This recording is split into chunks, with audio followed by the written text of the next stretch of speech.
Because you remember in the Kenya Kwanza manifesto, the key thing is complete the pending roads. Yet we are unable to move it because the financial situation has not changed.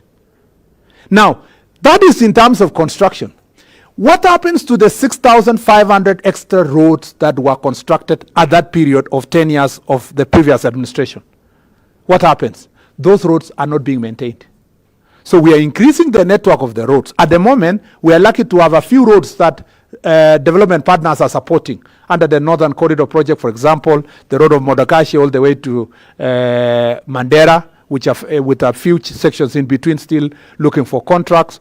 Some roads that were going to Turkana on the other side. The road that comes from Isibania to Migori there. All this it comes from Isibania up to Kisii. All those roads are now due for maintenance, but they don't have maintenance money. Let me tell the nation that this is the first year that we had to suspend contracts because there is no enough money from road maintenance levy to maintain your roads. Kenya is now grappling with the idea of what do we do with recently advertised roads for maintenance. People are asking. Somebody was calling me in the morning. The road between Magadi Road, that is between Galeria to Kiserian, it has potholes. And it's calling me and says, Waziri, why can't you maintain these roads? And Kenya used to maintain it. For 2 years now, we are not maintaining it. Why? Because we are unable to meet the budget. The road network has increased. The road maintenance levy has remained stagnating for 8 years. You have some roads that are unable to be covered over the years. So we are facing an actual real problem of financing these roads. Let me tell you even a more painful story. Of the roads of 10,000, most of them were in Kera. Kera, by structure of the Roads Board Act, does not have money for maintaining roads. Because the money that's allocated to Kera, 22% of the road maintenance levy and the 10% road maintenance levy are maintaining the Maram roads. So there is no ring-fenced amount that takes care of Kenya rural roads that are tarmacked. What has happened? Those roads, even some which are still under construction, has not been completed, are worn out before they are completed. If you come from Kajiado, for example, you know the road of Imaroro to Isiara, in Kajiado. Potholes everywhere. In fact, many people are saying, why don't you just remove the tarmac and level it to Maram so that we don't have to suffer potholes? If you come from Nyandaro, for example, you know the road of Boyman to Pasenga. It is completely like it was never constructed. Potholes all over. If you come from Nakuru going to Bomet, the worst road of Silibwet to Olenguruani, it has huge potholes, along the road. If you come from Kisii, you know Kigonge Road. It is in the same situation. If you come from Meru, the Coca-Cola Road has a problem in that town. If you come from places like Nakuru again, Kibunja to Molo. If I speak even from my, recollection, pipeline there to Maunarok Road. The contractor has not finished, but the road is finished on this other end. Because that time there was a decision that we do a low volume seal roads in the hope that we were going to get the budget to do maintenance. Now maintenance is not being done. What are Kenyans saying? You know the roads of Darajambili to Kibuswa, in Kericho, they have a road there called Chepseon. You have roads all over the country that are constructed under the low volume seal roads that are actually getting worn out. So, and therefore, we have to do something. You've been told about aging roads. I was told roads age and they also die. If you have a road, you said how many years? 20? Yeah, once a road is above 20 years, you need to remove everything and renew it, regenerate it. If you don't, it dies. And I'm told it dies. That's what the engineers have told me. So you have also urbanization. Rapid urbanization is happening. Across the country, when Kura was established, it was always expected to be Nairobi, Mombasa, maybe Kisumu, and a few towns in the country. Now every county has about 3 or 4 or 5 urban roads that have major demand across the country. And Kenyans are saying, you know, this is a city. Why do you have Maram in this town? Why do you still have Maram in this town? Where is the government? Why is the government not doing it? These roads, we can only be able to do them if we have properly resources that have been raised to do so. And then, of course, the worst part of it is climate change and the effects. The rains of December, end of 2023, destroyed our roads. Before we recovered, the rains of February this year, all the way to April, destroyed even further. We've done our assessment recently. The total amount needed to maintain those roads, one off, is 37 billion. Not to mention now the annual maintenance of the roads.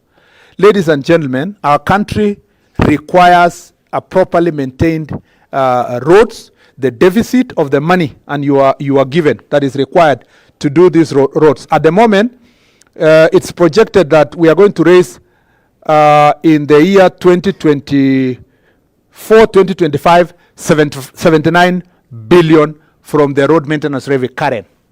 But the demands of the same period is 157 billion. So it's like half. What does that mean?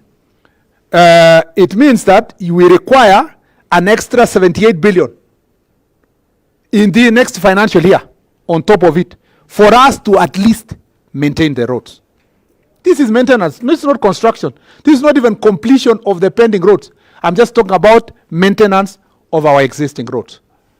As such, we need to find a place to raise these resources. You are in your family, you are at home, your children have to eat, you have to be able to you have to do your budget well based on the salaries that you receive. You have to ask yourself what are the basic and essential needs. So perhaps you take care of the stomach first, because that can bring chaos, you know. And then you move kidogo to shelter. So you make sure that you have a room and something, and then clothes will follow. Maybe a blanket is important, and then something of that sort. This is where we are at the moment as a country.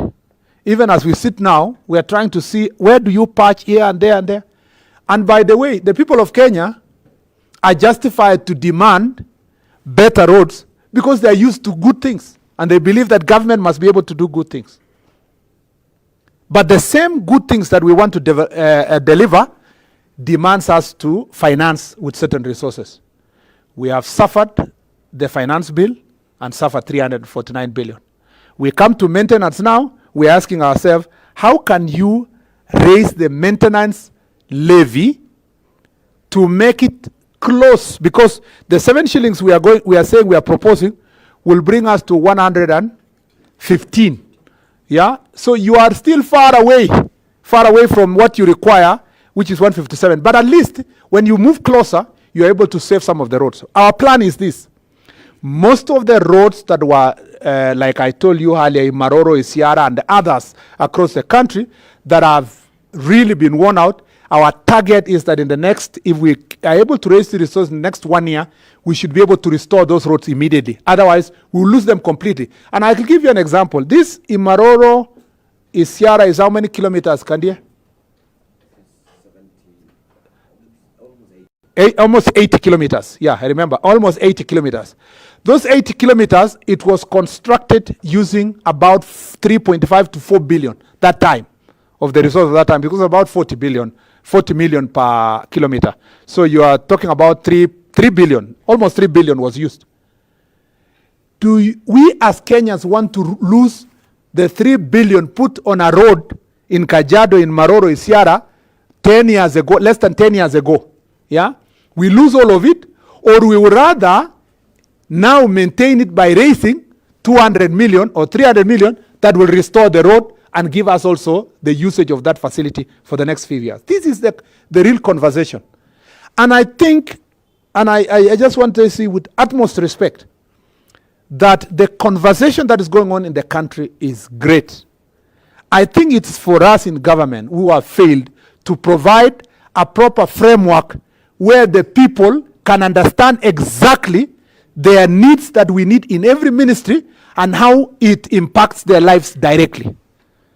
When we are shrouded in these blocks, the people will not be able to make the decision that they want to make, because this is their resources, these are their roads, these are their assets. The moment they understand that it has nothing to do with the engineer in the ministry, it has nothing with the minister or the PS, it is their assets, then the people will own and maintain their assets. And to be fair to the people of Kenya, everywhere I've gone in the country, people are talking about roads, roads, roads. In fact, if there's something people are insisting in this country is that we want roads to be done. And because we don't have now the budget for development, I think the soft spot for all of us to raise resources as Kenyans is to think about the road maintenance levy as an increase. But the people of Kenya have said, no, the economy is not good. You know, the cost of living will go high. If you increase the fuel pump, the price of the fuel at the pump by 7 shillings, you are going to create a problem to the country. And it's going to permeate to other costs of living, food, clothing, and other items, transport, because it's a very costly venture. If you add it and it's transferred to transport, then the people is going to pay more. And we have heard you. And the people are right. It is therefore for us to retreat, because we cannot sit here and just say we have made a decision. To retreat, read the presentation that has been given to us, listen to the clips that have been shared. I've seen a very good number of clicks on TikTok that people are saying, you know, Murkomen has done this, Murkomen has done that, let's meet at this one. And I respect that. In fact, I wish I could be in TikTok more and on social media more. I should be, being among the young cabinet secretaries, I should be more visible more in the emerging communication sector more than even my senior colleagues, because I should be closer to my children in the next generation. I mean the next one, so I should be closer there in terms of that conversation. And I think I have said I am ready, and our ministry is ready to listen more. So PS, we have to retreat, KRB, the road agencies, look at the report and ask ourselves, how do we increase the 7 shillings without increasing 7 shillings at the pump? How is that possible? What can the government cushion in the energy sector, in the fuel sector? What cost that makes the petroleum higher, we can do away with, okay? And the difference, the benefit that comes to that difference, we can transfer to the roads without increasing the current fuel pumps up. I hope you people understand what I'm saying?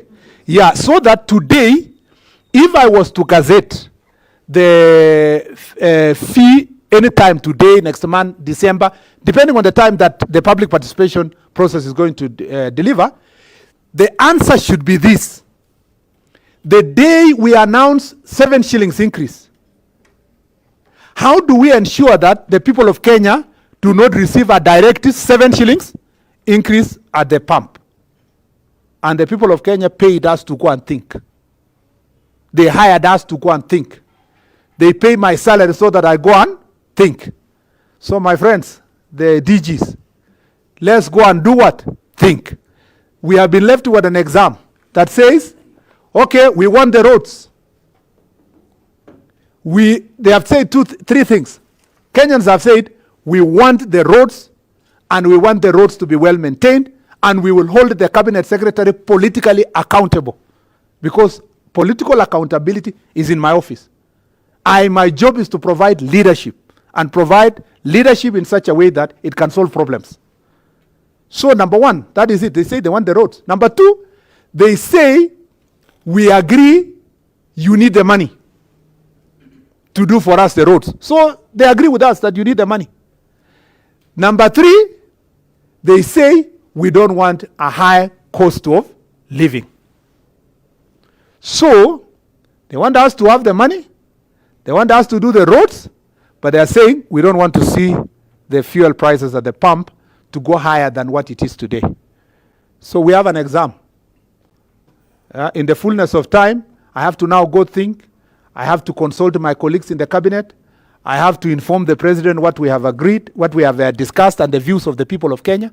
And I have to come back to the people of Kenya to tell them, yes, okay, we found a way of raising the resources without transferring this problem directly to the pump. And therefore, my thinking is that my colleague in the Treasury and everywhere, we have to think. I wish we were having this discussion when the finance bill had passed. But now we are having this problem discussed when finance bill has failed, so that it compounds the problem even further. We could have gone to Treasury and say, cushion this sector to this level for us to raise these resources to this level. But this is why government is there. People ask, people tell me, you came to the ministry when you are the most unfortunate person. You came here to just stare at the pending bills. It is true. But who said people should go where it is easy? You know, I remember one day in a sermon I preached many years ago, and I was telling young people who are graduating from the university that, you know, when the children of Israel said they were going to Egypt, they were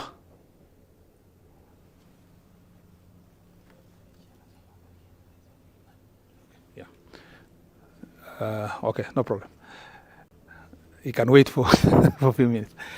The children of Israel, when they were going to Egypt, from Egypt to Israel, you know, there were 12 spies that came with a report. So all the 10 came and said, that place is impossible. It has Nephilims, it has giants, we will not conquer. We will be finished. It's better to go back to Egypt and we eat the Pharaoh's tomatoes and lentil soup and all that. It was only Joshua and Caleb who came back and said, yes, they are giants, we agree. Yes, they are Nephilims, we agree. But we are going there to conquer. Ours is to resolve that problem. So I have a problem in this ministry. We have a problem in the country at the moment with financing of these projects. But ladies and gentlemen, I want to promise the people of Kenya that we were elected not to write another book of lamentations. Jeremiah wrote one, it is enough in the Bible. It is not for us to write another book of lamentations. It is for us who are put in public offices to solve problems. But we must locate the problem, we must understand the problem, and we must be ready to confront that problem. The problem of maintenance of our roads, we will solve it together as a people of Kenya. We and in the ministry will provide leadership. We are going to think, and we will come back to you with solutions that will not transfer the prices of fuel, make it higher than it is at the moment for the people of Kenya, because we have had you. We have had you. If it means even waiting until an extent when fuel prices are come down, we will wait so that the people of Kenya cannot suffer more because of the economic situation. With those many remarks, I want to thank you. I want to thank the people of Kenya. I want to thank those of you who came physically. I want to thank those who are in social media. Please continue giving your views. We are going to collect, and write a report, and that report